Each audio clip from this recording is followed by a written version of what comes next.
Hello dear, आपका compound interest की अगली क्लास के अंदर बहुत बहुत वेलकम।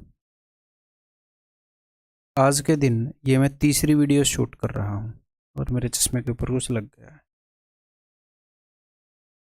जीवन में साफ विजन होना बहुत ज़रूरी है, साफ दृष्टिकोण होना।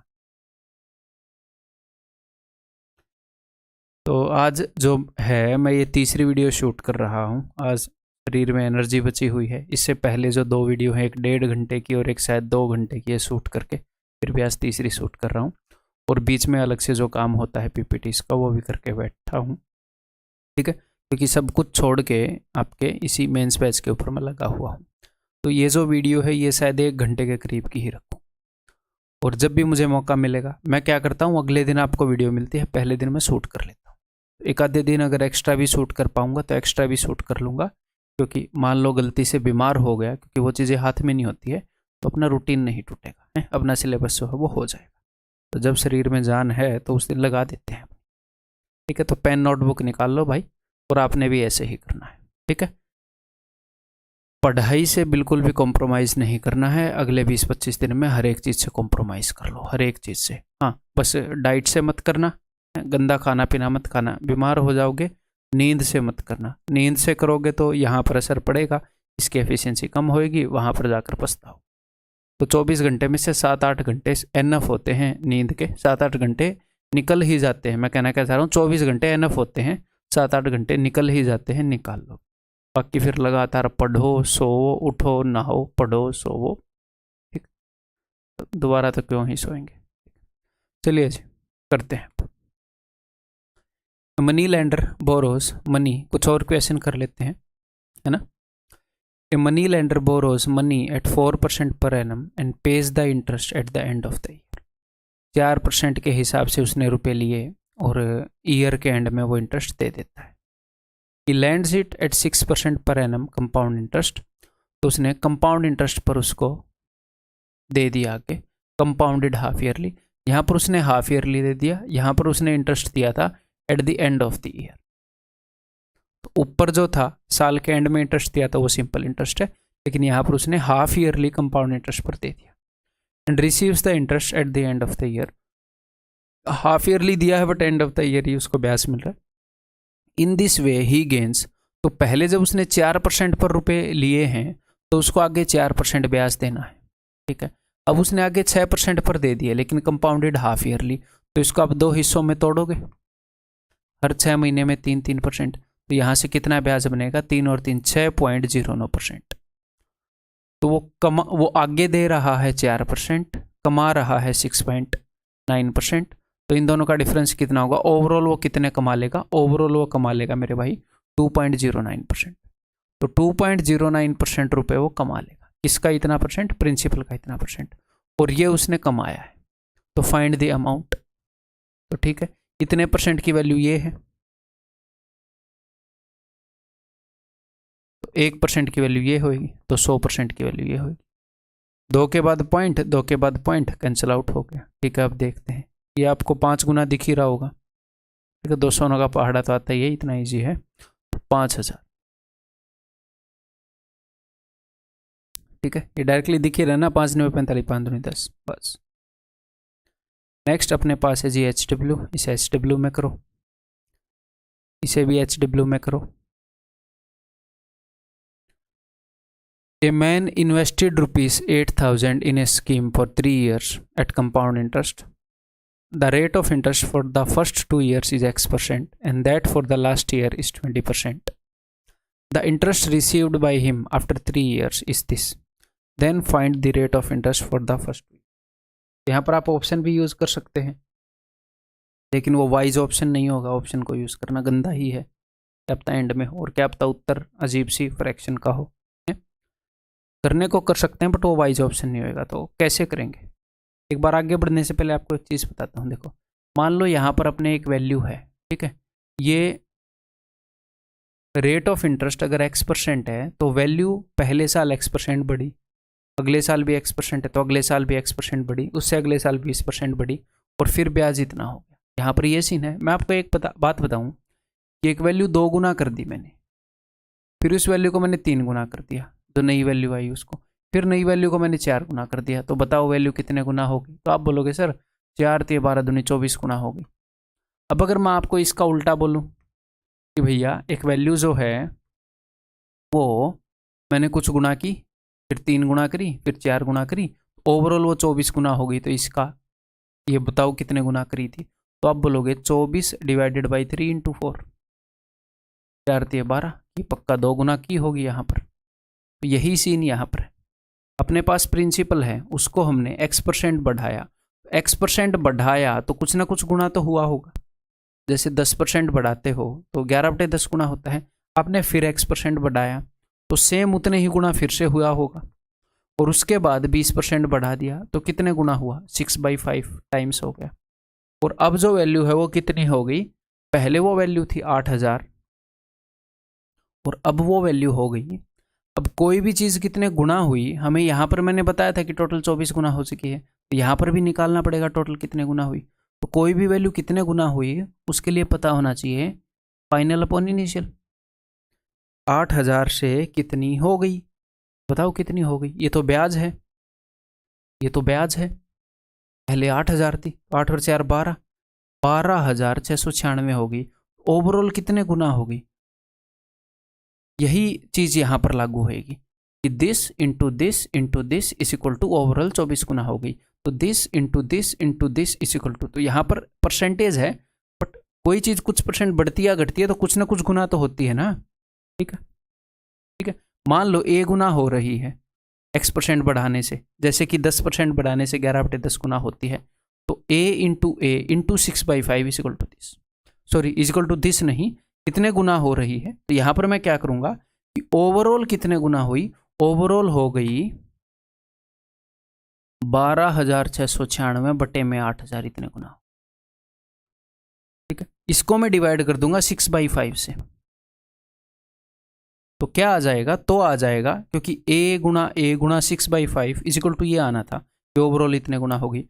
ओवरऑल कितने गुना हो गई उसको मैं डिवाइड कर दूंगा। अगर मैं 24 को डिवाइड कर दूं 4 से तो पता लग जाएगा 6, इन दोनों का प्रोडक्ट 6 है। ठीक है, तो ये आ जाएगा a², तो इसको मैं अंडर रूट कर दूंगा, ये आ जाएगी a की वैल्यू। इतना समझने के लायक आप होने चाहिए। आगे से पहली बार है तो अलग बात है, अब आगे से इस क्वेश्चन को ऐसे करने के लायक होने चाहिए, सीधी बात। ठीक, चलो तो कैसे काटें इसको? इस तरीके से काटेंगे कि कहीं ना कहीं स्क्वायर रूट एक ऐसा नंबर बने जो किसी न किसी नंबर का स्क्वायर है।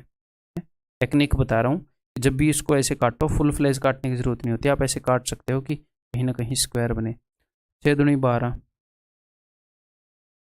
ठीक है। 5 से अगर मैं इसको काटूंगा 5 दूनी 10, देखो 8 दूनी 16, 16 हो गया और 2 0 होगी, तो फर्दर काटने की जरूरत नहीं है, अगर चाहो तो काट सकते हो। ठीक है, नीचे वाले का स्क्वायर रूट मैंने कर दिया है जी 40, 8 दूनी 16, 1600 है। ऊपर वाले का स्क्वायर रूट देखो, ये 4 का स्क्वायर है, तो 50 के मल्टीपल से 4 आगे या पीछे होएगा, और ये 21 है, 25 से 4 कम, तो ये तो 50 के पास वालों का स्क्वायर करते हैं ना। जितना ज़्यादा या कम है उसका स्क्वायर कर दो, जितना ज़्यादा या कम है उतना 25 में जोड़ दो या घटा दो। 25 से 4 कम है और 4 का स्क्वायर है, तो 50 से 4 कम 46 का स्क्वायर है। ठीक है, तो ये जितना भी रेट था उसकी वजह से वैल्यू 46/40 टाइम्स या फिर 23/20 गुना हो रही थी। ठीक है, यानी कि 3 का ब्याज लग रहा था 20 पर, तो 20 का 5 गुना 100, 3 का 5 गुना 15, 15% है। ठीक है भाई, क्लियर है? ठीक है, अगर कुछ समझ में नहीं आया तो खुद सोचो।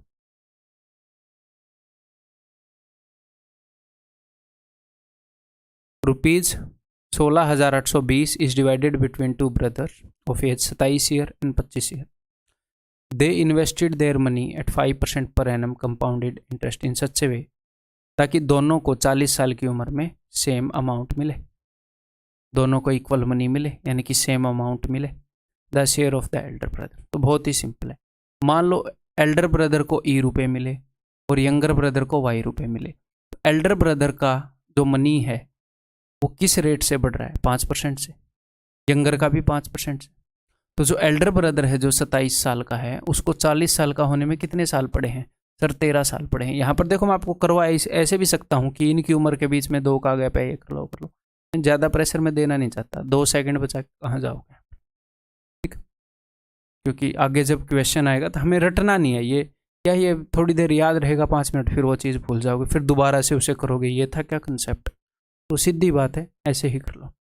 एल्डर ब्रदर जो है उसको 13 साल लगेंगे 40 साल का होने में, तो उसका मनी 13 साल तक बढ़ता रहेगा। तो हर साल 5% के हिसाब से मनी जो है 21/20 गुना होता है, 105/100, तो 13 बार 21/20 गुना होएगा, यानी कि उसके मनी पर अमाउंट होएगा ये, ठीक।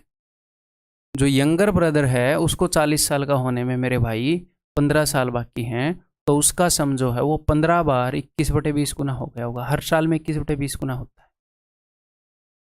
That's it. अब करने को आप ऐसे कर सकते हो कि ये जो है इसको 2 साल कम मिलेंगे, तो इसको मैं 2 बार कर दूं, है ऐसे 2 बार एक्स्ट्रा कर दूं, 21/20 13 बार और 21/20 15 बार, तो यहाँ पर 2 बार रह जाएगा, 13 बार से 13 बार कट गया। अब इस y को यहाँ नीचे ले आओ, एल्डर बटे यंगर इज इक्वल टू इसका स्क्वायर 441/400। मैंने ये मान लिया था कि एल्डर को अगर ई रुपये मिले, यंगर को वाई रुपये मिले, तो ऐसे हम इक्वेट कर सकते हैं, उनके अमाउंट इक्वल हैं। एल्डर को 441 रुपये मिले, यंगर को 400 रुपये मिले, इस रेशियो में बांटा गया है, ई और वाई का ये रेशियो है। The share of elder brother is, elder brother का शेयर क्या होगा, 400 यूनिट उसका शेयर है। टोटल जो मनी है दैट इज 841। 841 की वैल्यू क्या है ये, अब आपको दिख ही रहा होगा, इसका डबल है, 800 का डबल 1641 का डबल 82, तो यानी कि 20 गुना है चीज़ें। तो एल्डर का पूछा है, तो इसका 20 गुना क्या होएगा, इसका 20 गुना हो जाएगा जी 8000, ठीक है, क्लियर है। Next, a sum of rupees 25,220 is divided into 3 parts and lent out for 2 years 3 years 4 years। 3 हिस्सों में रुपए को बांट दिया, 2 3 और 4 साल के लिए दे दिया। रेट ऑफ इंटरेस्ट जो है 5% है कंपाउंड इंटरेस्ट का, ठीक है। And the amount of each part become same, amount same बन गया after the completion of the time. तो मैंने मान लिया जो फर्स्ट पार्ट है वो है F रुपीज़, सेकेंड पार्ट है S रुपीज़ और थर्ड पार्ट है T रुपीज़, या ABC मान लो, चलो ठीक है। तो फर्स्ट पार्ट को कितने टाइम के लिए दिया गया, 2 साल के लिए, तो 2 साल तक 5% के हिसाब से ब्याज लगेगा, तो 105/100 यानी कि 21/20, 2 साल में इतने गुना हो जाएगा, सम इतना बन जाएगा, 2 बार 21/20 गुना। इसको दिया मेरे भाई 3 साल के लिए, तो इतना हो जाएगा। इसको दिया 4 साल के लिए, तो इतना हो जाएगा, ठीक। तो इनका रेशियो निकाल लेते हैं। तो सबसे पहले तो काट दो जो चीज़ कॉमन है, तो 21/20 2 बार तो एटलीस्ट सब में है ही, तो अच्छा ये 3 था, ये 4 था ना, चलो अब काट लेंगे, ठीक है। तो यहाँ पर 21/20 एक बार बच जाएगा, यहाँ पर 4 आना चाहिए था, तो यहाँ पर 2 बार बच जाएगा, क्लियर है। तो अब देखो, एक्चुअल में हमें जब ऐसे रेशियो लेना होता है कि 2A = 3B = 4C, तो हम ये चाहते हैं कि ऐसे नंबर से डिवाइड कर दें जो 2 3 और 4 तीनों को काटता हो, या फिर इनका एलसीएम हो, ताकि सारी चीज़ें जो हैं वो ऊपर से कट के नीचे आ जाएं, ऊपर कोई भी नंबर ना बचे, ठीक, ताकि A B और C का रेशियो हो जाए 6:4:3। तो यही काम यहाँ पर करेंगे। तो यहाँ पर तो ऊपर कुछ नहीं है, यहाँ पर ऊपर है 21, यहाँ पर ऊपर है 21 का स्क्वायर, तो 21 के स्क्वायर से डिवाइड कर रहा हूँ, 21 के स्क्वायर से, या फिर 441 से डिवाइड कर रहा हूँ, तो यहाँ पर हो जाएगा A/441। यहाँ पर 21 के स्क्वायर से डिवाइड कर रहे हो, तो 21 से 21 गया, नीचे आ जाएगा B/21 × 20 420। यहाँ पर आ जाएगा 21 के स्क्वायर से डिवाइड कर रहे हो, तो 21 के स्क्वायर से 21 का स्क्वायर गया, 20 का स्क्वायर बच जाएगा, बोले तो 400।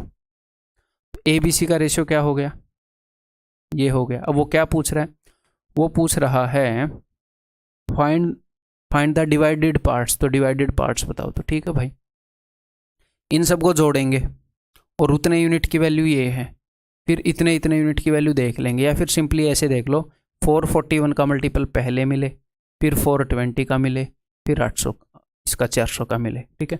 441 का मल्टीपल पहले, ना तो ये है ना ये है, देखो 8820, 441 का डबल, 420 का डबल, ये हो गया, मतलब कि 20 गुना है एक्चुअली, ये हो गया। कहीं और पर है ऐसे इसका मल्टीपल नहीं है, तो दिस इज द आंसर। साफ साफ दिख रहा है। एक बार इनका सम करके भी देख लेना अगर आपका दिल करे तो, अदरवाइज आप जोड़ करके ही देख लोगे ऐसे। 4 4 4 12,000, यही है क्या? 1261, ठीक है। 1261 का ये डबल है क्या? देखो वो डबल है, वो 20 गुना है, तो इसका मतलब एक्चुअल चीज़ें इनकी 20 गुना होंगी। ये बताओ।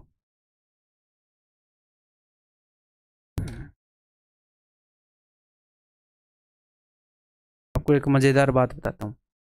जैसे आजकल अपना जो स्क्रीन टाइम है वो बढ़ गया है, आम बंदे का स्क्रीन टाइम बढ़ गया है मोबाइल फ़ोन आने के बाद। तो मेरे तो काम में शामिल है ये, आपके काम में जितना शामिल है ना पढ़ने में, उससे कहीं ज़्यादा। मतलब मैं पढ़ाता हूँ, उसके बाद भी वही पीपीटी वगैरह ये वो है, पूरे दिन काम चलता है। चलो एक स्टूडेंट के काम में ही मैं मान लेता हूँ, हमारे तो काम में शामिल है। तो इतने लंबे टाइम से मैं इतनी स्क्रीन यूज़ कर रहा था है, तो आँखें थोड़ी सी ऐसी हो गई थी कि थकी हुई फील कर रही थी। मैंने आपको बताया कि मैं दवाई लेकर आया हूँ। तो दवाई तो मेजरली नहीं दी डॉक्टर ने, हैं वो फिश ऑयल कैप्सूल हैं वो दिए हैं, बस दवाई तो वही दी है कि भाई वो खाओ, आँखों के लिए अच्छे होते हैं। उसके अलावा एक, हाँ, एक और दवाई दी है आँखों में डालने के लिए, रिफ्रेश टीयर्स टाइप से कोई दवाई होती है, वो तो मैं पहले भी डालता था, ठीक है। उसके अलावा एक मज़ेदार चीज़ दी है, एक मास्क सा दिया है, उसके अंदर एक जेल है, तो उसको गर्म पानी में मैं डालता हूँ, पानी को बॉईल करके 5-1 मिनट के लिए वो गर्म हो जाता है, फिर 10 मिनट के लिए आँखें सेकता हूँ, दिन में 2 बार कर रहा हूँ।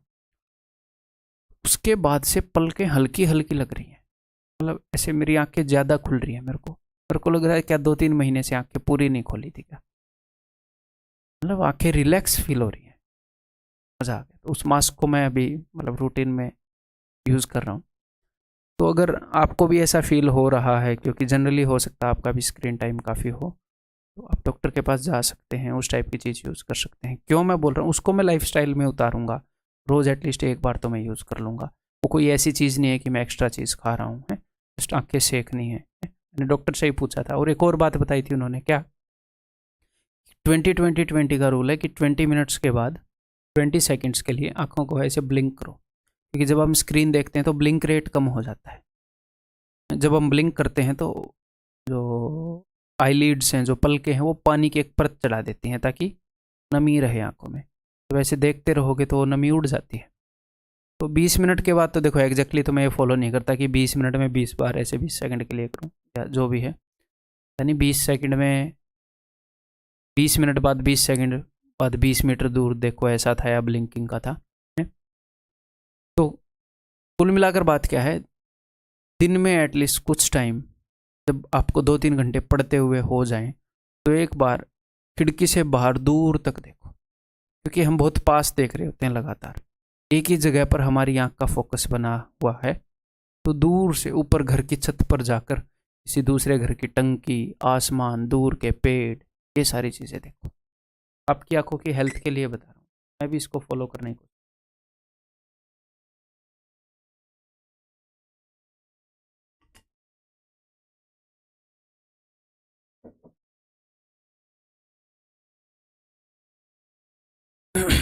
ठीक है,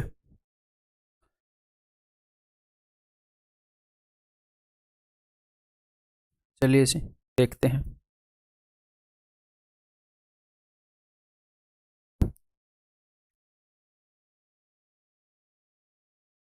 a man invested a sum of money in scheme A at a rate 15% per annum for simple interest। तो सिंपल इंटरेस्ट पर 15% पर एनम के हिसाब से रुपए डाल दिए। At the end of 2 years the amount received by him is invested in scheme B at 20% per annum for compound interest. 2 साल के बाद उसने जो अमाउंट लिया था, उस पूरे अमाउंट को यानी कि प्रिंसिपल प्लस ब्याज 20% पर एनम के हिसाब से एक स्कीम में डाल दिया। पहले तो सिंपल इंटरेस्ट मिल रहा था, अब उसको मिल रहा है कंपाउंड इंटरेस्ट, ठीक है। If the interest received by him from scheme B at the end of 2 years is this, then find the sum invested by man in the beginning। तो यहाँ पर क्यों ना हम वो कर लें, क्या बोलते हैं, चलो दोनों तरीके से बताऊंगा, एक बार वैल्यू अज्यूम करके बताऊंगा, फिर दूसरे तरीके से भी देखें, ठीक है। तो एक बार एक सिचुएशन क्रिएट कर रहे हैं। तो मैंने मान लिया कि उस बंदे ने कुछ रुपए इन्वेस्ट किए थे, वो 15% के लिए दिए गए हैं, तो ठीक है, उस बंदे ने 100 रुपये इन्वेस्ट किए 15% के लिए, 2 साल 15% रेट पर 2 साल के लिए इन्वेस्ट किए थे, तो 30% ब्याज मिला, तो 100 रुपये के ऊपर 30% ब्याज मिला 130, ठीक है। उसके बाद इस 130 रुपये को उसने इन्वेस्ट कर दिया कहाँ पर, उसने इन्वेस्ट कर दिया 20% के हिसाब से, ठीक है। 20% के हिसाब से 2 साल तक इन्वेस्ट करोगे कंपाउंड इंटरेस्ट पर, तो 44% ब्याज हो जाएगा। फॉर्मूला लगाएंगे a + b a/b/100, 2 बार 20% यानी कि 44। तो 130 रुपये उसने 44% के हिसाब से इन्वेस्ट करे, तो 130 का 44% निकालना पड़ेगा, मुश्किल हो जाएगा, क्यों ना ऐसे मान लें 1000 और 1300।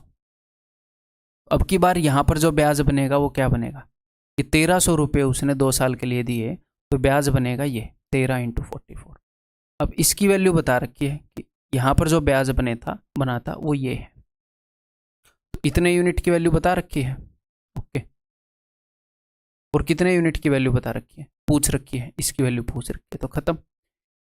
तो 1 यूनिट की वैल्यू होएगी 2860 डिवाइडेड बाई 13 × 44। इसको ये नहीं है कि मल्टीप्लाई करोगे फिर बाद में काटते फिरोगे, ठीक है, थोड़ा सा दिमाग ऐसे लगा लिया करो कि ऐसे काम ना करो।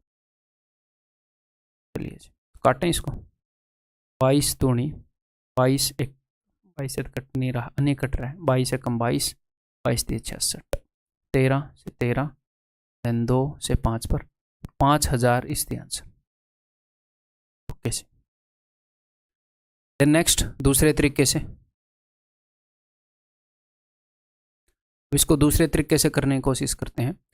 तो जब पहले वाले अमाउंट को उसने इन्वेस्ट किया था तो 2860 उसका क्या बना था, इंटरेस्ट बना था, तो 2860 कंपाउंड इंटरेस्ट बना था जो कि 44% है, तो 44% की ये वैल्यू है, तो 100% की वैल्यू आ जाएगी। ये किसका 44% है, उसने अमाउंट को, जो अमाउंट मिला था उसको इन्वेस्ट किया था कंपाउंड इंटरेस्ट पर, पहले वाली स्कीम से अमाउंट मिला था उसको, तो उस अमाउंट का 44% है। उस अमाउंट का 44% ये है, 1% ये, 100% ये पूरा, तो उस अमाउंट का 100%, लेकिन वो जो अमाउंट था वो खुद 130% था। ये जो अमाउंट मिला था, जो स्टार्टिंग में अमाउंट इन्वेस्ट किया, जो स्टार्टिंग में रुपए इन्वेस्ट किए, उसका 130% था, लेकिन हमसे वो वाला पूछा है। तो अगर ये 130% है यानी कि 13/10 गुणा है, तो इसको 10/13 गुणा करेंगे तो भी वही उत्तर आ जाएगा, ठीक है। कभी भी ये फाइट नहीं मारने की ये बेटर है ये बेटर है, जनरली जो मैं आपको मेथड सिखा रहा हूँ, ठीक, उनके अंदर क्या है कि इस तरीके से सिखाए जा रहे हैं कि आपको हर तरीके की अंडरस्टैंडिंग बने, तो वहाँ पर आप मैक्सिमम क्वेश्चंस के अंदर अपने आप बेटर मेथड आपके दिमाग में आएगा, बार बार प्रैक्टिस करेंगे इन चीज़ों के ऊपर बेस्ड, ठीक। एग्जाम में जो भी आपके दिमाग में आए उसके बेस पर करके आगे बढ़ जाओ। ये HW है भाई आपका, फिर से एक और HW है।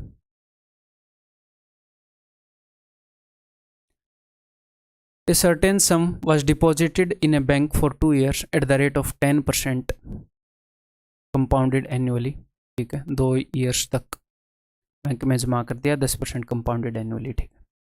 From the amount earned 6150 is withdrawn after 2 years, तो जो अमाउंट अर्न हुआ उससे 6150 रुपये निकाल लिए और रिमेनिंग अमाउंट को left for 3rd year. Actual exam में पूछा गया क्वेश्चन नहीं है, ऐसे ही क्रिएट किया गया क्वेश्चन है, पर ठीक है, रिलेवेंट है तो हम कर लेंगे definitely. The compound interest for the 3rd year is this much times of the first 2 years, what was the sum deposit in the bank initial. तो प्रेशर नहीं लेना कि यार ये तो अजीब तरह का क्वेश्चन, अगर वो सिचुएशन को वेरी भी करता है एग्जामिनर, चेंज भी कर देता है कि यार इस तरह का क्वेश्चन है, प्रेशर नहीं लेना, बस उसको फॉलो करने लग जाओ। ये ऐसा क्वेश्चन तो है नहीं कि इस तरह के क्वेश्चन मैंने आपको बहुत करवाई, ये कर लिया वो कर लिया, क्या दिक्कत है, उसको फॉलो करो बेचारे को। तो यहाँ पर मैं क्या करूँगा, मैं सिचुएशन क्रिएट करूँगा, ये रुपए हैं 6150, इनको मैं बाद में इंक्लूड करूँगा, मैं ऐसी ही एक अपनी तरफ से वैल्यू अज्यूम करके सिचुएशन क्रिएट कर रहा हूँ, ठीक। देखो, तो उसने 10% रेट पर कंपाउंड इंटरेस्ट पर 2 साल के लिए रुपए लगाए, तो 10% रेट पर 2 साल के लिए कितने परसेंट ब्याज हो जाएगा, 21%, 10 + 10 वही फॉर्मूले से, और 10 का तो याद ही रखना है 21%। तो मान लो मैंने 100 रुपये लगाए थे, 121 रुपये हो गए आज। 100 रुपये लगाए थे, 121 हो गए। अब इसके बाद वो बोल रहा है 2 साल के बाद ये जो अमाउंट अर्न हुआ है इसमें से मैंने इतने रुपए निकाल लिए। तो मैं यहाँ पर मैंने कुछ रुपए निकाल लिए, घटा दिए। मैं ऐसी ही एक सिचुएशन क्रिएट करना चाह रहा हूँ जहाँ पर मैं इस 6150 को किसी न किसी नंबर से इक्वेट करूँगा। तो कितने रुपए निकाल लिए मुझे पता नहीं, क्योंकि ये तो यूनिट है, ये रुपए हैं, तो अभी मैं इसको लिख नहीं रहा। ठीक है, मैंने कुछ रुपए निकाल लिए, निकालने के बाद कुछ रुपए बचेंगे। ओके, तो ये जो रुपए बचे हैं, ये जो रुपए बचे हैं इसके ऊपर लगेगा अब ब्याज, क्योंकि ये रुपए तो निकाल लिए, अब इसके ऊपर ब्याज लगेगा। इसके ऊपर जो ब्याज लगा वो क्या है, वो the compound interest for the 3rd year. तो ये पहला साल है, 2 साल के बाद की बात है, ये 2 साल के बाद की बात है, 21%। तो 3rd ईयर, तो तीसरे साल का जो कंपाउंड इंटरेस्ट लगेगा वो इस पर लगेगा। That is 8/21 times of the first 2 year. तो पहले 2 साल में कितना लगा था, पहले 2 साल में लगा था मेरे भाई 21 रुपये। 21 का 8/21 कितना होगा, 8। तो यहां पर जो कंपाउंड इंटरेस्ट लगा वो 8 लगा, लेकिन यहां पर जो कंपाउंड इंटरेस्ट है वो कितने % लगना चाहिए था, वो 10% लगना चाहिए था। रेट ऑफ इंटरेस्ट 10%, यानी कि यहां पर जो वैल्यू बची हुई है उसका 10% 8 है, तो यहां पर वो वैल्यू बची हुई है वो 80 है। 121 में से क्या घटाऊं कि 80 आए, तो 121 में से 80 घटा तो ये हो जाएगा 41। तो 41 रुपये निकाले थे, और एग्जामिनर बोल रहा है कि इस 41 की वैल्यू है 6150।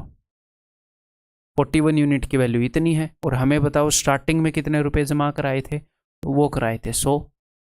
इतने यूनिट की वैल्यू दे दी, इतने की पूछ रही तो बता देंगे। 1 यूनिट की वैल्यू ये, 100 यूनिट की वैल्यू ये। 5 पर जा रहा है क्या, 5 पर तो नहीं जा रहा, 40 का पहाड़ा, 40 से कम 41, 15 पर जा रहा है तो 15,000। Answer is option B. ठीक है भाई। नेक्स्ट एक मेथड और बताता हूं मैं आपको। ये तो नहीं लग रहा, अरे कितने मेथड बता दिए भाई।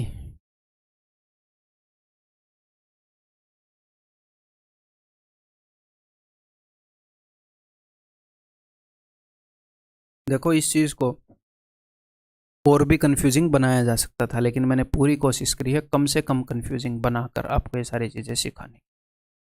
जो भी एक क्वेश्चन है इनको बहुत तरीकों से मैं निकाल सकता हूँ, एक क्वेश्चन में कई कई तरीके हैं, बट फिर वो आपको स्ट्राइक होने बंद हो जाएंगे, ये करूँ वो करूँ, ये क्या हो गया समझ में नहीं है?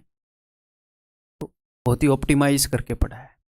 और ये मेथड भी एक बता देता हूँ, ये अलग नहीं है रेशियो मेथड से, उसी अंडरस्टैंडिंग का मेथड है। 2 क्वेश्चन इसके ऊपर करवाऊंगा। क्या है बताता हूँ। देखो, जब आपको पूरा मैप तैयार करना हो ना कि पहले साल में कितना, जैसे अब तक हम क्या कर रहे थे, अब तक हम कर रहे थे, देखो एक बार रिवीजन हो जाएगा छोटा सा। मल्टीप्लाइंग फैक्टर से निकाल रहे हैं, हर साल वैल्यू कितने गुना हो रही है उस बेस पर निकाल रहे हैं। देन नंबर 2 हम निकाल रहे हैं इफेक्टिव परसेंटेज, ओवरऑल CI कितना % है, CI कितना % है, 2 साल में, 3 साल में, 4 साल में, 2.5 साल में कितने % है, सब कुछ निकाल लिया। देन रेशियो मेथड हमने यूज किया। रेशियो मेथड के अंदर क्या हो रहा है, रेशियो मेथड के अंदर हो रहा है एग्जैक्टली 2 कंपाउंडिंग में कितना होगा, 2:1 रेशियो, कितना ब्याज होगा हम निकाल पा रहे हैं इजीली। एग्जैक्टली 3 कंपाउंडिंग में 331, 4641, यहाँ पर रेट जो है वो चेंज नहीं होनी चाहिए कि 10-10 से 10% रेट 3 बार 331 से निकाल देंगे। ठीक है, कभी कभी क्या होता है, कभी कभी आपको ज़रूरत पड़ती है कि मैं जस्ट पहले साल का CI निकाल लूँ, जस्ट दूसरे साल का CI निकाल लूँ, या पहले और तीसरे साल के CI और SI में फ़र्क बता दूँ, मतलब कि एग्जैक्टली 1 साल का, पहले का, एक का नहीं, दूसरे का, 2 साल का नहीं, एग्जैक्टली दूसरे साल का। तो जब मुझे पूरा मैप ही निकालना हो कि एग्जैक्टली दूसरे साल में कितना है, एग्जैक्टली तीसरे साल में कितना है, तो हम क्या करते हैं, तो हम ये मेथड यूज कर सकते हैं। कैसे, बहुत ही सिंपल है। देखो, बहुत ही कम सवालों में यूज करने की जरूरत पड़ती है, बट नॉलेज होनी चाहिए, ईजी है। देखो एग्जाम्पल से बताता हूँ। मान लो प्रिंसिपल जो है वो है 1000 रुपये, और रेट जो है दैट इज 10% पर एनम। ठीक है भाई, तो यहाँ पर मैं लिखूंगा कंपाउंड इंटरेस्ट, लिखूंगा सिर्फ पहले साल का, सिर्फ दूसरे साल का, सिर्फ तीसरे साल का।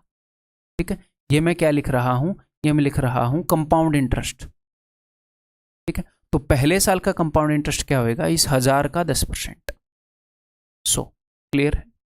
दूसरे साल का कंपाउंड इंटरेस्ट क्या होगा, यहां पर एक बार प्रिंसिपल लिख लेते हैं हम, है ना।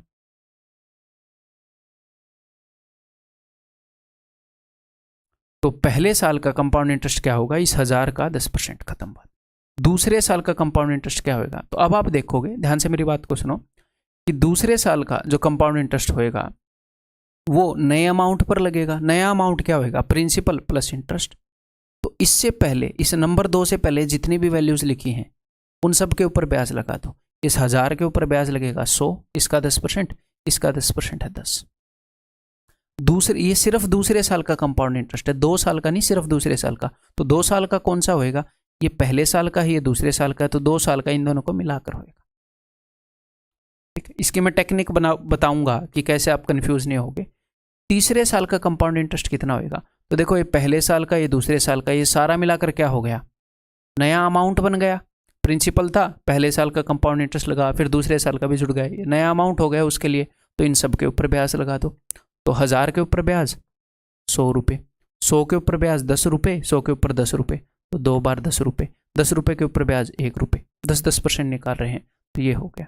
तो टेक्निक क्या है, मतलब तो आप समझ गए कि कैसे निकालना है। टेक्निक ये है कि पहले साल का ब्याज निकालना है, तो इससे पहले जो भी वैल्यू अवेलेबल है ना उसके ऊपर ब्याज लगाते चलो बस। तो इससे पहले तो सिर्फ प्रिंसिपल अवेलेबल है, तो 100 रुपये ब्याज लग जाएगा। अब दूसरे साल का ब्याज लगाना है, तो भैया प्रिंसिपल बढ़ गया ना, पहले साल का ब्याज भी जुड़ गया।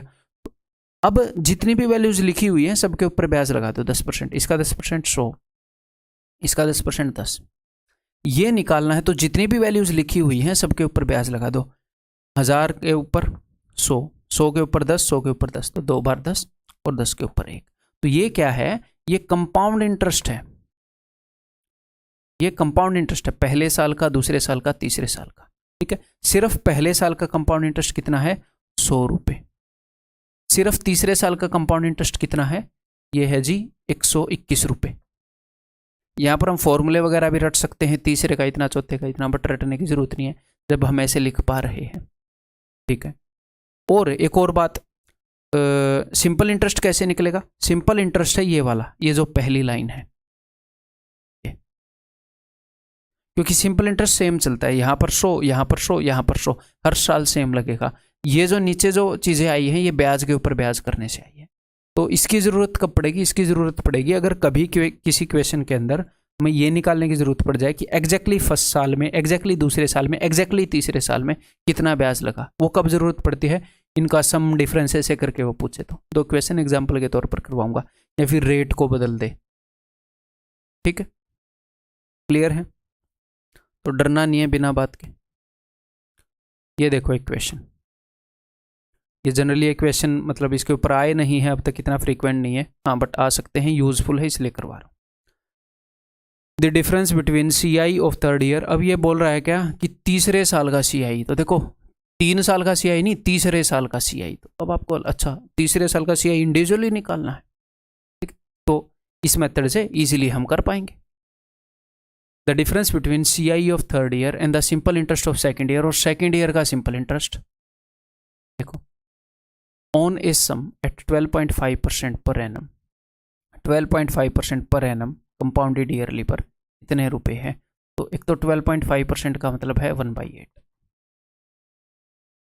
ठीक, फाइंड द कंपाउंड इंटरेस्ट, और कितने साल की बात कर रहा है, 3 साल की बात कर रहा है। तो यहाँ पर मैं सिचुएशन क्रिएट करूँगा, ठीक है मेरे भाई, सिचुएशन क्रिएट करूँगा। तो चीज़ें 1/8 हो रही हैं, तो 1/8 हो रही हैं, तो मैं ऐसे कर सकता हूँ, ये प्रिंसिपल है, ये I1 है, I2 है, या फिर ऐसे भी छोड़ो यार, छोड़ो हटाओ, कंफ्यूजिंग हो जाएगा। हम ये कर लेते हैं, बिकॉज 3 साल तक हमें जाना है, तो 8 का क्यूब अज्यूम कर लो। 8 का क्यूब क्या है, 512। प्रिंसिपल मैंने मान लिया है 512। ठीक है, अब पहले साल का, अब मैं सिर्फ ब्याज लिख रहा हूं, तो पहले साल का ब्याज क्या होएगा, यहां पर पहले साल का ब्याज निकाला, तो जो भी वैल्यू लिखी हुई है, रेट 10% थी तो उसका 1/10 कर दिया। यहां पर रेट के हिसाब से 1/8, तो इसका 1/8 कर दो 64। पहले साल का ब्याज। सिर्फ दूसरे साल का ब्याज निकालना है, तो इससे पहले जो भी वैल्यूज लिखी हुई हैं उनका 1/8 कर दो। इसका 1/8 64 ऑलरेडी हम कर चुके हैं, इसका 1/8 8। ठीक, सिर्फ तीसरे साल का ब्याज कितने यूनिट है, जितनी भी वैल्यूज लिखी हैं सब का 1/8 है। 512 का 1/8 64, इसका 1/8 8 8 8 8 और इसका 1/8 1। तो 8 का क्यूब क्यों लिया? ताकि ये फ्रैक्शन में ना आए चीज़ें। तो अब आपके सामने सब कुछ है। तो उसने क्या बोला है? उसने बोला है difference between CI of third year, तो तीसरे साल का CI है ये, ठीक है। CI ऑफ थर्ड ईयर, तीसरे साल का CI है। And the simple interest of second year, 2 साल का सिंपल इंटरेस्ट नहीं, सेकेंड ईयर का। तो सेकेंड ईयर का सिंपल इंटरेस्ट है ये है simple interest of second year. तो इन दोनों के बीच का डिफरेंस क्या है भाई? इन दोनों के बीच का डिफरेंस क्या है? ये पूरा डिब्बा और ये पूरा डिब्बा, 64 से तो 64 गया, डिफरेंस है 8 और 8 16 और 1 17 यूनिट का डिफरेंस है। और वो बोल रहा है डिफरेंस है 850, तो इस 17 यूनिट को उसने 850 यूनिट बना रखा है, तो यानी कि 50 गुना हो रखी है चीज़ें। अब वो जो भी पूछेगा बता देंगे, ठीक है, जो भी पूछेगा बता देंगे। अब वो अगर ये भी पूछ ले कि दूसरे साल में सिंपल इंटरेस्ट और कंपाउंड इंटरेस्ट का जो डिफरेंस है वो बताओ, दूसरे साल के सिंपल इंटरेस्ट और दूसरे साल के कंपाउंड इंटरेस्ट, तो दूसरे साल का सिंपल इंटरेस्ट 64 और दूसरे साल का कंपाउंड इंटरेस्ट इन दोनों से बना है, तो डिफरेंस है 8, तो 8 की वैल्यू बता देंगे। तो हम इतना स्पेसिफिक जा सकते हैं इस मेथड से। अब ये नहीं है कि हर इक्वेशन को ऐसे ही करेंगे, अरे स्पेसिफिक जा सकते हैं। तो वो जाने के लिए बोल रहा है तो चले जाएंगे, नहीं तो ये मतलब पेंटिंग बनानी जरूरी है क्या, ठीक है। Find the compound interest of second year, तो सेकंड ईयर का जो कंपाउंड इंटरेस्ट है वो कितना है भाई? कंपाउंड इंटरेस्ट है 72, तो 72 यूनिट की वैल्यू पूछ रहा है, तो 72 यूनिट की वैल्यू क्या हो जाएगी? 50 गुना, ऑप्शन पे, ठीक। बताओ the difference between CI in 2 years and CI of first year. ये क्या मतलब है? डिफरेंस बिटवीन 2 साल का कंपाउंड इंटरेस्ट और फर्स्ट साल का कंपाउंड इंटरेस्ट में 36 का फर्क है, ठीक है। If the rate of interest for the first and second year, तो पहले साल की रेट इतनी है, दूसरे साल की रेट इतनी है, तो देखो उसने रेट बदल दी। तो पहले साल की जो रेट है वो 1/7 है, तो मैं प्रिंसिपल को ऐसा अज्यूम करूंगा कि 7 का मल्टीपल हो। दूसरे साल की रेट 1/9 है, तो जो 9 का मल्टीपल हो, तो प्रिंसिपल को मैंने अज्यूम कर लिया 63। तो पहले साल का ब्याज जो है वो कितना होगा? सिर्फ पहले साल का ब्याज, तो पहले साल रेट है 1/7, तो इसका 1/7 कर दूंगा, तो 1/7 9, पहले साल का ब्याज है 9 यूनिट। सिर्फ दूसरे साल का ब्याज, ये सिर्फ ब्याज यहाँ पर लिखा हुआ है, ठीक, ओके, वो है 1/9। तो इससे पहले जितनी भी चीज़ें लिखी हुई हैं उसका 1/9 करेंगे। रेट बदल गई है, तो इसका 1/9 क्या होएगा? इसका 1/9 होएगा 7, इसका 1/9 क्या होएगा? इसका 1/9 होएगा 1। The difference between CI in 2 years, तो 2 साल का CI क्या है? 2 साल का CI है, ये सिर्फ CI है, ये पहले का, ये दूसरे का, तो ये है CI ऑफ सेकेंड ईयर, नहीं CI ऑफ 2 ईयर्स, ठीक है। और and CI of first year, तो ये क्या है? ये है फर्स्ट ईयर का CI। तो इन दोनों के बीच में मैंने अलग से ये ऐसे अलग अलग रंग में क्यों लिखा? ताकि आप साफ साफ देख पाओ। तो इन दोनों के बीच में फ़र्क किस चीज़ का है? पूरे गुलाबी डिब्बे में और हरे डिब्बे में फ़र्क सिर्फ इस चीज़ का है, तो इस चीज़ का फ़र्क है 8 यूनिट। 8 यूनिट हमारा उत्तर होना चाहिए, ठीक है। तो इज 36, इस 8 यूनिट की वैल्यू उसने बता रखी है 36, ठीक है। तो किसकी वैल्यू पूछ रहा है? प्रिंसिपल, तो ठीक है 63 यूनिट की वैल्यू बता दो, क्या ही दिक्कत है, 63 यूनिट की वैल्यू बता दो, 8 की बता रखी है। तो 1 यूनिट की वैल्यू 36/8 और 63 यूनिट की वैल्यू है 4 दूनी 8, 4 नहीं में 36, तो 9 3 27, 2 9 6 54 और 2 56/2, 2 दूनी 4, 2 8 16, 2 3 6, 283.5, दैट इज ऑप्शन, ठीक है भाई। क्लियर है, समझ में आ गई बात? ये 2 ही क्वेश्चन करवाएं क्योंकि ये बहुत ज़्यादा फ्रीक्वेंट नहीं है। तो नेक्स्ट मैंने आपको एक कंसेप्ट बताया था, उसको एक बार रिवाइज कर लेते हैं। Amounts and compound interest form GP। Compound interest के अंदर जो अमाउंट्स होते हैं हर एक साल के और जो कंपाउंड इंटरेस्ट है वो GP फॉर्म करते हैं। एक बार फिर से कर लेते हैं ना, अंडरस्टैंडिंग रिवाइज हो जाएगा। मान लो प्रिंसिपल 1000 रुपये है और रेट जो है वो 10% पर एनम है, ठीक है। तो ये अपने पास प्रिंसिपल है 1000 रुपये। 1 साल के बाद का अमाउंट कितना हो जाएगा? यहां पर मैं लिख रहा हूं अमाउंट्स। 1 साल के बाद का अमाउंट हो जाएगा इससे 10% ज़्यादा, यानी कि इसका 11/10 गुना। दूसरे साल का अमाउंट क्या हो जाएगा, इसका 11/10 गुना। तो इसका 11/10 गुना या फिर इससे 10% ज़्यादा, कितना हो जाएगा 1210। ठीक है, तीसरे साल का अमाउंट कितना हो जाएगा, तीसरे साल का अमाउंट हो जाएगा इससे 11/10 गुना। अगले साल का अमाउंट निकालने के लिए हम हर एक बार सेम नंबर से गुणा कर रहे हैं, सेम नंबर से गुणा कर रहे हैं, है ना। हाँ जी सर, तो इसीलिए ये जीपी फॉर्म करता है। ठीक है, अब आप पहले साल का इंटरेस्ट बताओ। ये प्रिंसिपल था, ये पहले साल का अमाउंट है, पहले साल का इंटरेस्ट। यहाँ पर कितने का गैप आया, यहाँ पर कितने रुपए ऐड हुए, यहाँ पर ऐड हुए सर 100 रुपये। यहाँ पर कितने रुपए ऐड हुए, 110 रुपये। यहाँ पर कितने रुपए ऐड हुए, 121 रुपये। तो ये जो कंपाउंड इंटरेस्ट है, ये पहले साल का कंपाउंड इंटरेस्ट है, ये दूसरे साल का कंपाउंड इंटरेस्ट है। पहले साल का कंपाउंड इंटरेस्ट 100, दूसरे साल का कंपाउंड इंटरेस्ट 110, तीसरे साल का कंपाउंड इंटरेस्ट 121। तो कंपाउंड इंटरेस्ट भी जीपी में होता है, देखो इससे 10% ज़्यादा ही है, यानी कि इसका 11/10 गुना अगले साल का। 1 साल और 2 साल का नहीं, पहले साल का। पहले साल का कंपाउंड इंटरेस्ट 100 है और रेट 10 है। दूसरे साल का कंपाउंड इंटरेस्ट उससे जितने भी गुना होएगा, 10% है तो 11/10 गुना, तो तीसरे साल का भी 11/10 गुना। वो रेट के अकॉर्डिंग होएगा ना गुना। तो मैं कहना ये चाह रहा हूं कि जो कंपाउंड इंटरेस्ट है हर साल का, पहले साल का, दूसरे साल का, तीसरे साल का, वो भी जीपी में होंगे। ठीक है मेरे भाई, क्लियर है। और जो अमाउंट है वो भी जीपी में होंगे। तो सिंपल इंटरेस्ट के अंदर हमारे सामने क्वेश्चन आए थे। क्या क्वेश्चन आए थे, मैं पूछ रहा था कि कितना ऐड हुआ। अगर 1 साल में 50 रुपये ऐड हो रहे हैं तो 1 साल में 50 रुपये, तो 2 साल में 100 रुपये ऐड होंगे, 3 साल में 150 रुपये ऐड होंगे। तो मैं क्या कह रहा था, सेम टाइम में सेम रुपये ऐड होते हैं। अगर 10 साल में 50 रुपये ऐड हुए तो हर 10 साल में 50 रुपये ऐड होंगे। तो वो तो एपी की सीरीज थी, अब जीपी की सीरीज है। अगर 1 साल में सम 11/10 गुना हो रहा है तो हर साल 11/10 गुना होएगा। हम एक और बात बोल सकते हैं, क्या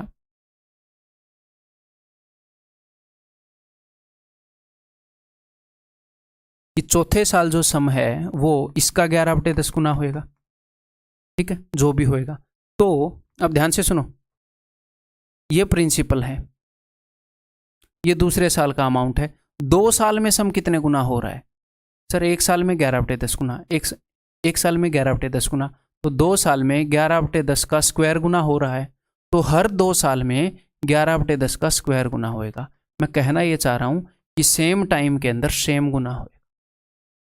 देखो यहाँ पर भी 2 साल में 11/10 का स्क्वायर गुना, यहाँ पर भी 2 साल में 2 बार 11/10 आ चुका है ना। तो अगर मैं आपको ये बताऊं कंपाउंड इंटरेस्ट में कि 2 साल के अंदर, यहाँ पर प्रिंसिपल P है, यहाँ पर 2P है। ठीक है, सॉरी 3 साल के अंदर, अगर मैं आपको ये बताऊं कि 3 साल के अंदर P से 2P हो गया, तो अगले 3 साल के अंदर 2P से 4P हो जाएगा। सेम टाइम में सेम गुना होता है। सिंपल इंटरेस्ट में क्या था कि सेम टाइम में सेम ऐड होता है, यहाँ पर सेम टाइम में सेम गुना होता है, बिकॉज ये जीपी में है। ठीक है, तो 3 साल में अगर 2 गुना हुआ है तो अगले 3 साल में फिर 2 गुना, अगले 3 साल में फिर 2 गुना। तो हमारे बैंकों में जो रुपया होता है वो हमारे बैंकों में कंपाउंड इंटरेस्ट लगता है। ठीक है, कंपाउंडिंग शायद पता नहीं 6 मंथली होती है, ईयरली तो नहीं होती, 6 मंथली ही होती है, या पता नहीं 3 मंथली, 6 मंथली होती है शायद, जो भी होती है। तो वहाँ पर बैंक में ऐसे आपने सुना होगा बचपन में कि इतने साल में रुपया डबल हो जाता है, तो अगले उतने ही साल में फिर डबल, अगले उतने साल में फिर डबल। क्यों? क्योंकि वहाँ पर कंपाउंड इंटरेस्ट लग रहा है। ठीक है, सेम टाइम में सेम गुना हो जाता है रुपया। ठीक है, तो अब इसके ऊपर बहुत सारे क्वेश्चन आते हैं तो वो करते हैं भाई। ठीक है, तो मैं प्रैक्टिस काफ़ी करवाऊंगा, ये नहीं कि मैं 5 क्वेश्चन करवा दूँ यहाँ पर। सर आप इजी क्वेश्चन बीच में ले लेते हो, भाई वो प्रैक्टिस के लिए है, वो नहीं लूँगा तो नुकसान हो जाएगा। ठीक है, क्वेश्चन को ईजी डिफ़िकल्ट की तराजू से तोलना बंद कर दो प्लीज़। हैं, अगर टीचर पर भरोसा किया तो फिर फुल फ्लैश समर्पण चाहिए, करते रहो। ठीक है, करो अब इसको। If a sum of money at compound interest amounts to thrice itself in 5 years, 5 साल में 3 गुना हो गया, then how many years will it be 9 times. तो देखो P से 3P हो गया, कितने साल में? 5 ईयर्स में। तो अब 3 गुना हो गया ना, तो फिर से 3 गुना हो जाएगा, यानी कि 9P हो जाएगा अगले 5 साल में। क्योंकि 5 साल में 3 गुना हो गया तो फिर से 3 गुना होने में 5 साल लगेंगे, सेम टाइम में सेम गुना होता है। तो कितने गुना हो गया? 9 गुना हो गया, 5 और 5 10 साल में। टोटल कितने साल लगे? टोटल साल लगे हैं जी 10।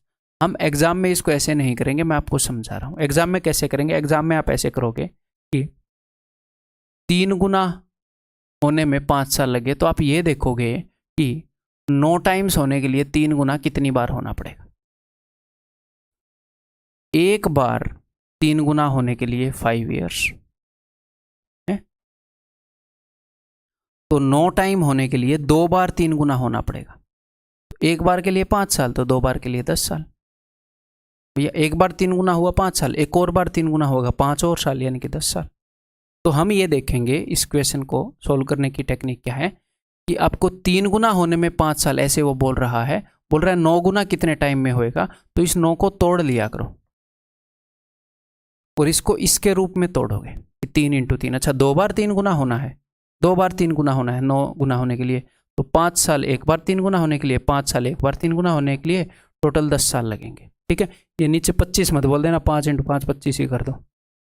ठीक है, तो यहाँ पर थोड़ा सा शांति से आपको खुद सीखना पड़ेगा, रटनी नहीं है इन चीज़ों को, शांति से सीखो, शांति से क्वेश्चन को करो। ठीक है,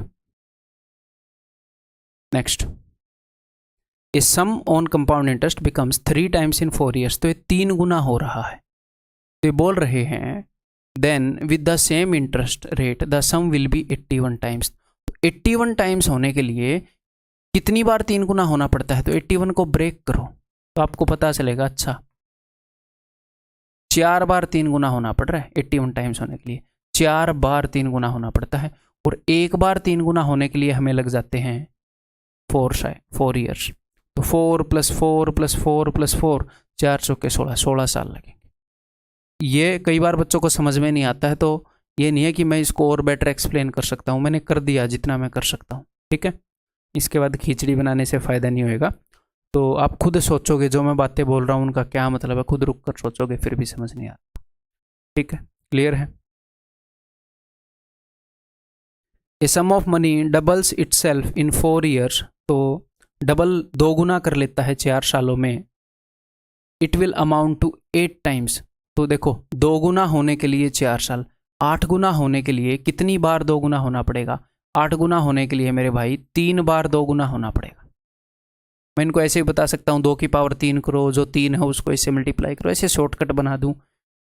यहाँ इसको ऑन रखो, ठीक है, ये शॉर्टकट वॉटकट से कुछ नहीं होएगा, वो भी हम यूज़ कर लेंगे, बट पहले इसको ऑन रखो। ठीक है, तो 8 गुना होने के लिए 3 बार 2 गुना होना पड़ेगा कि नहीं होना पड़ेगा? और एक बार 2 गुना होने के लिए उसको कितना टाइम लग रहा है? एक बार 2 गुना होने के लिए उसको 4 ईयर्स लग रहे हैं, 4 4 4, 3 बार 4 ईयर लगेंगे, यानी कि 12 साल। अब आप चाहो तो डायग्राम भी बना सकते हो कि भैया 8 गुना होने के लिए 2 गुना होने के लिए P से 2P होने के लिए इसको 4 साल लग गए, फिर से 2P होने के लिए यानी कि इसका 2 गुना, फिर से 4 साल लग गए, ये फिर से 2 गुना हुआ, इसको फिर से 4 साल लग गए। तो देखो 8 गुना होने में 3 बार 4 साल लग गए, यानी कि 12। तो मैं यही बोल रहा हूँ कि 8 गुना होने के लिए 2 गुना कितनी बार होना पड़ता है, क्योंकि उसने 2 गुना के बारे में बता रखा है। ठीक है, तो ऐसे हम देखेंगे। Next, the sum of money becomes 8 times in 15 years. तो 8 को ब्रेक कर लो, वो सम ऑफ मनी 3 बार 2 गुना हो गया 15 साल में, यानी कि हर एक बार, अब ये 3 बार 2 गुना हुआ तो इसको 3 से डिवाइड करोगे आप, इसको आप 3 से डिवाइड करोगे, जो भी आएगा इसको यहाँ पर लिखोगे। 5 साल में 2 गुना हुआ, अगले 5 साल में 2 गुना हुआ, अगले 5 साल में 2 गुना हुआ। ये सारी चीज़ें एग्जाम में लिखनी नहीं है, समझाने के लिए लिखवा रहा हूँ कि 3 बार 2 गुना हुआ, उसको 15 साल लग गए, तो 3 से डिवाइड करो क्या कि 5 साल में 2 गुना हो रहा है। या फिर इसको एक और तरीके से कर सकते हो आप, ऐसे कर लो कि 15 ईयर्स में 8 गुना हुआ, यानी कि 2 की पावर 3। ठीक है, तो यानी कि 2 गुना हुआ है 3 बार, 2 की पावर 3 का मतलब क्या है कि 2 गुना हुआ है 3 बार, तो इसको 3 से डिवाइड करोगे, 5 ईयर्स में हो जाएगा 2 गुना। फिर वो पूछ रहा है कि 20 साल में कितना होएगा,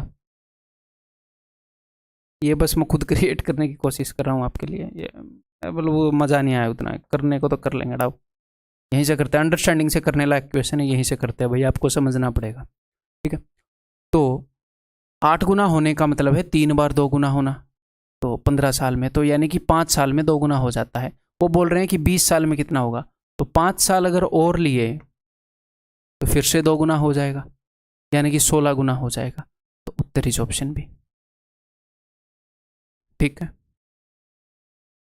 next, at what rate percent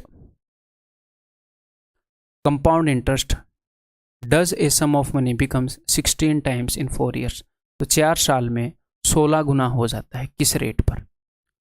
तो रेट का क्या मतलब है? रेट का मतलब होता है कि जो मनी है वो कितने परसेंट हर साल बढ़ रहा है।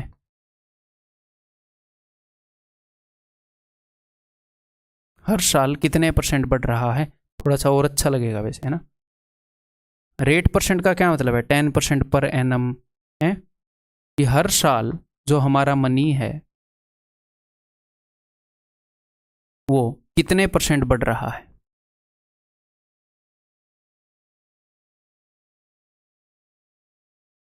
तो यहां पर कीवर्ड है हर साल, कि वो एक साल में कितने गुना हुआ ये निकालना पड़ेगा, ताकि एक साल में कितने परसेंट बढ़ा ये देखना पड़ेगा।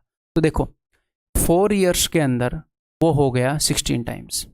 ठीक है, यहां पर एक तो आप ऐसे देख सकते हो इसको। अब ध्यान से सुनो, एक छोटी सी चीज बता रहा हूं आपको। तो मुझे देखना है 1 ईयर का, ठीक है, मुझे देखना है 1 ईयर का। तो इस 4 को मैंने क्या किया, मैंने यहां पर 1/4 कर लिया, 1/4। ठीक है, इस तरीके से बताऊं, ऐसे बता देता हूं। देखो 4 साल थे, उसको मैंने 4 टुकड़ों में तोड़ दिया। मान लो एक साल में वो ए गुना हो रहा है, एक साल में ए गुना हो रहा है। ठीक है, तो 4 साल में वो ए की पावर 4 गुना हो जाएगा। तो यहां पर मैंने 1/4 किया है ना, 1/4 किया है, तो यहां पर आपको इसकी पावर 1/4 करनी पड़ेगी। ठीक है, एक साल में ये जितने गुना होगा, 4 साल में, ये जो एक साल का जो टाइम है, ये 4 साल में कितनी बार आ जाता है? 4 बार आ जाता है एक साल का टाइम। तो एक साल में जितने गुना होता है उसकी पावर 4 गुना होएगा 4 साल में। यहां पर अगर आपने 1/4 किया है तो यहां पर आपको इसकी पावर 1/4 करनी पड़ेगी। फिर भी नहीं समझ में आया, कोई नहीं, थोड़ी देर में आ जाएगा, समझा दूंगा। दूसरे एक आधे क्वेश्चन ऐसे होंगे ना, छोड़ो इसको, ऐसे देख लो। 4 साल के अंदर 16 गुना हुआ है, यहां पर हम इसको वैसे ही ब्रेक कर सकते हैं। तो किसी चीज को 16 गुना होने के लिए 4 बार 2 गुना होना पड़ेगा। 16 गुना हुआ है मतलब कि 4 बार 2 गुना हुआ है। तो 4 साल में ये 4 बार 2 गुना हुआ है, तो यानी कि एक साल में डबल हो गया, अगले एक साल में डबल हो गया, अगले एक साल में डबल हो गया, अगले एक साल में डबल हो गया। 4 बार डबल हुआ है ना, तो हर साल में डबल हो रहा है। तो हर साल में डबल हो रहा है, यानी कि 100% से 200% हो रहा है। मैं यहाँ पर इस चीज़ के ऊपर फोकस नहीं कर रहा कि इस क्वेश्चन को जल्दी करना है, फिर तो मेरे को उत्तर भी याद है और बहुत ईजिली मैं बता सकता हूँ। समझा रहा हूँ चीज़ें, और ये ज़रूरी है आपके लिए, इसलिए समझा रहा हूँ। ठीक है भाई, मैं एफर्ट लगा रहा हूँ इसलिए क्योंकि वो ज़रूरी है। ठीक, तो हर साल 2 गुना हो रहा है, तो 100% से 200% हो रहा है। तो रेट का मतलब है कि हर साल कितने परसेंट बढ़ रहा है। 100% से 200% हो गया, तो यानी कि 100% ब्याज लगा है। ब्याज कितना लगा? 100%, तो रेट है 100%, कितना बढ़ा। ठीक है भाई, क्लियर है। Next, at what rate percent compound interest does a sum of money becomes 8 times in 6 years. तो 6 साल में 8 गुना हो जाता है। ठीक है, तो 6 साल के अंदर कितने गुना हो गया। अब उसने रेट पूछी है, रेट का क्या मतलब है? रेट का मतलब है कि भैया सीधा सीधा ये निकालना पड़ेगा एक साल में कितने गुना हो रहा है। तो 6 साल में कितने गुना हो गया? वो 8 टाइम्स हो गया, 8 गुना हो गया। तो मैं निकालने की कोशिश करूंगा कि एक साल में कितने गुना हो गया। ठीक है, तो एक साल में अगर मैं निकालूंगा, मेरे को ये चीज़ समझानी ही पड़ेगी। मेरे को राइट लैंग्वेज एक बार सेलेक्ट करने दो।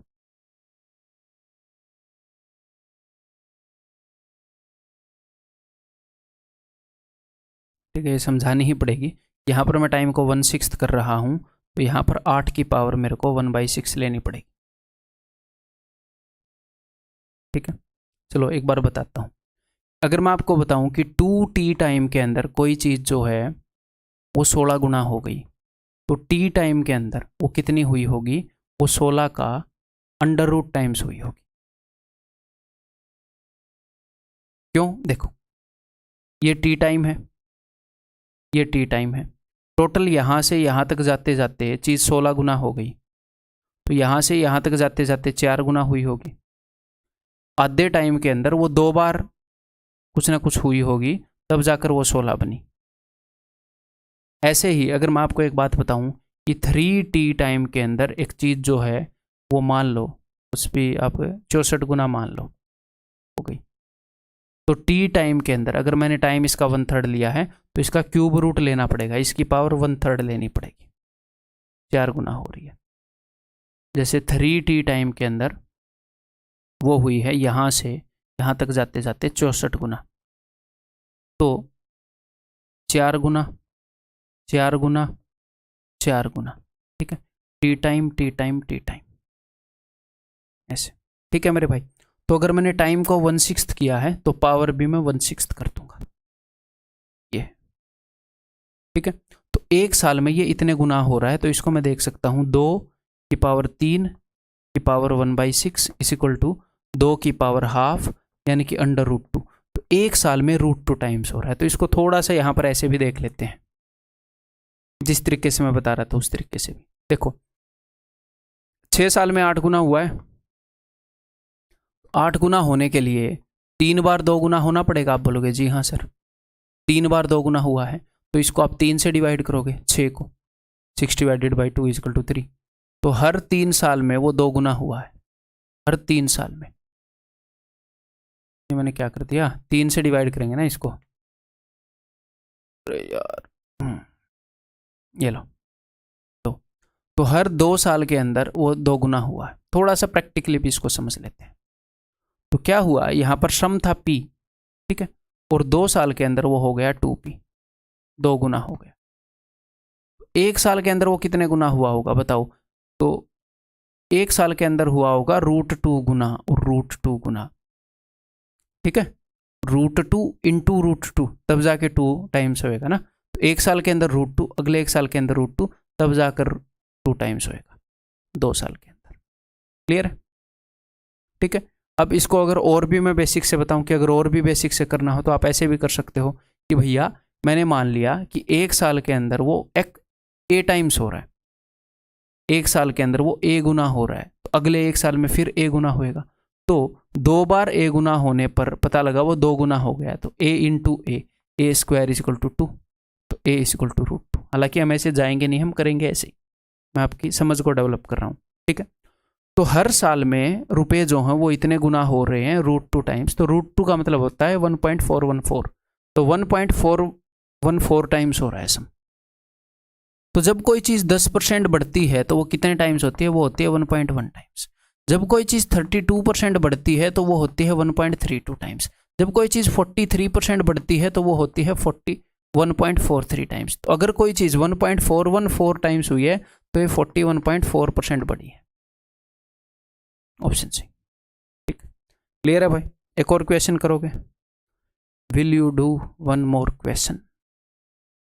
एट वट रेट %, ये भी 1.5 घंटे की तो नहीं बन जाएगी, ये 1 घंटे के, चलो 1:10 के आसपास, 15 के आसपास हो जाएगी। तीसरी वीडियो बना रहा हूँ आज। At what rate % compound interest does a sum of money become 81 times in 8 years? तो 81 टाइम्स हुआ 8 ईयर्स में, 8 साल के अंदर हो गया है 81 टाइम्स। ठीक है, तो मुझे देखना है कि 1 ईयर में कितना हुआ। अगर मुझे रेट निकालनी है कि किस रेट पर, तो मैंने यहाँ पर ये क्या कर दिया 1/8, तो इसको मैं करूँगा इसका 1/8 पावर। ठीक है, तो ये है 3 की पावर 4 की पावर ये, तो 3 की पावर हाफ √3, यानी कि 1.732 टाइम्स हो रही है चीज़, यानी कि रेट क्या है 73.2 टाइम्स। एक साल में 1.732 टाइम्स हो रहा है मनी, यानी कि 73.2% बढ़ रहा है हर साल, उसी को रेट बोलते हैं। Next, a sum of ₹12,000 deposited at compound interest becomes double after 5 years, हर 5 साल में डबल हो रहा है, हर 5 साल में डबल हो रहा है, ठीक है। How much will it be in 20 years, ठीक है। अगर 5 साल में डबल हो रहा है तो 20 साल के अंदर 5 साल कितनी बार आते हैं, 4 बार आते हैं, तो 4 बार डबल होगा। 4 बार डबल का क्या मतलब है, 2 की पावर 4 है ना, 16 गुना हो जाएगा। तो मतलब वैल्यूज के ऊपर भी वो इन चीज़ों को यूज कर सकता है, ये बता रहा हूँ। तो यानी कि 16 गुना हो जाएगा, तो 12,000 इंटू 16, ठीक है। मेरे ख्याल 192 होता है ना ये, हाँ, दैट इज ऑप्शन डी। ये बताओ, if the amount is 2.25 times of the sum after 2 years, amount जो है वो 2.25 टाइम्स हो गया। अगर 2 साल में 2.25 टाइम्स हो गया तो 1 साल में कितना हुआ होगा, इसका अंडर रूट ले लेता हूँ। 1 साल में हुआ होगा भैया 1.5 टाइम्स। तो ये कब होता है, जब रेट ऑफ इंटरेस्ट क्या हो, 50%। प्रैक्टिस के लिए है ये, सिंपल है, आते हैं ये डायरेक्टली आप बता दोगे। अगर 2 साल में इतना हुआ है तो 1 साल में हुआ होगा सम 1.2 टाइम्स। 1.2 टाइम्स होता है जब रेट ऑफ इंटरेस्ट हो 20%। आया हुआ क्वेश्चन है 2013 टीयर 2, ये भी आया हुआ क्वेश्चन है। ये देखो, in a certain time period 10,000 amounts to this, 10,000 रुपए के इतने बन गए, ठीक है। What is the amount in half the time and same rate if principal is 8,000, ठीक है। रेट सेम है और टाइम हाफ है, ठीक है। देखना पड़ेगा हमें कितना टाइम है। ये देखो कितने गुना हुआ है, कंपाउंड इंटरेस्ट के अंदर जो सम ऑफ मनी है वो सेम टाइम में सेम गुना होता है, और कितने टाइम में कितने गुना होता है ये डिपेंड करता है रेट पर। तो रेट दोनों में सेम है, सेम टाइम में सेम गुना होता है, ठीक है। तो ये बोल रहा है कि सेम हाफ द टाइम में, तो पहले मैं मान लेता हूं कि टाइम है, बिकॉज मुझे हाफ करना है, कि टाइम है 2t, कि 2t time, 2t unit time के अंदर मैं देख रहा हूं कितने गुना हुआ है। तो फाइनल अपॉन इनिशियल, यही है क्या 10,000 का, ठीक है। तो 4 0 से 4 0 गई, तो सम हो गया 16 गुना, कितना 16 गुना। तो बोल रहा है हाफ द टाइम, तो आधे टाइम के अंदर सम कितना हो जाएगा, अगर टाइम को हाफ कर रहे हो तो वो हो जाएगा जी 4 गुना, यानी कि सम हो रहा है 4 गुना। तो सम कितना हो जाएगा आधे टाइम के अंदर उसी रेट पर, अगर प्रिंसिपल इतना है तो भैया वो 4 गुना हो जाएगा, प्रिंसिपल कितना भी हो। तो प्रिंसिपल 8,000 है तो उसका 4 गुना 32,000 हो जाएगा। समझ रहे हो विनोद, समझ रहे हो, क्लियर। तो दैट्स ऑल इस वीडियो के अंदर। उम्मीद है कि आपको अच्छे से समझ में आया होगा, ठीक है। तो ये क्वेश्चन ऐसे थे कि मैं आपकी सोच को पकड़ के आपके दिमाग के अंदर हाथ डाल के ऐसे हिला नहीं सकता, तो यहाँ पर इन क्वेश्चंस के अंदर आपको भी सोचना था साथ के साथ, और अगर मैंने पूरी कोशिश की है, अगर समझ में आया फिर तो वेल डन, गुड, ठीक है। तो अपना फीडबैक जो है ज़रूर देना टेलीग्राम ग्रुप के अंदर, इस वीडियो का भी। अगली वीडियो के अंदर मिलते हैं भाई, ठीक है, बाय बाय।